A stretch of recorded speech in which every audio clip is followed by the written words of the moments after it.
ప్రతి Sunday అందరింట్లో situation ఇదేనా లేకపోతే మా ఇంట్లో మాత్రమేనా?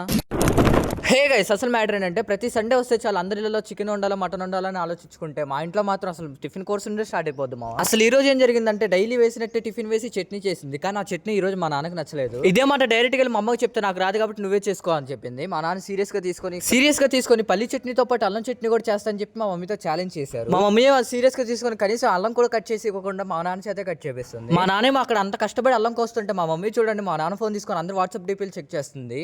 అంటే వీళ్ళిద్దరు సంగతి కాసేపు పక్కన పెడితే ఈ చిన్న పాప మీద టవల్ వేసుకుని దైవంలా దడిపిస్తుంది. తను అలా దడిపించినా కానీ మనం భయపెడకుండా ఉన్నామంటే కింద పడి ఏడుస్తుంది. చేసేదేం లేక ఇంకా భయపడినట్టు యాక్టింగ్ చేశా. ఈ పాప సంగతి కాసేపు పక్కన పెడితే మా నాన్న కటింగ్ మొత్తం అయిపోయి 2 చట్నీలు మిక్సీ పడుతున్నారు. ఇంక ఇదే గ్యాప్ లో పక్కన వేడి ఇడ్లీ కూడా రెడీ అయిపోతున్నాయి. ఇంక ఈ 2 రెడీ అవుతున్నప్పుడు మనం కూడా తినడానికి రెడీ అవ్వాల్సిన టైం అయితే వచ్చింది. ఇంకా అలా వేడి ఇడ్లీలోకి పల్లి చట్నీ అల్లం చట్నీ 2 వేసుకుని నంచుకొని తింటే ఉంది మా జంపర్ మే బంపర్. ఇది మావ సంగతి అన్నట్టు మీరు ఇంకా ఫాలో చేయకుండా చేస్తే ఫాలో చేసేయండి. వెళ్ళొస్తా.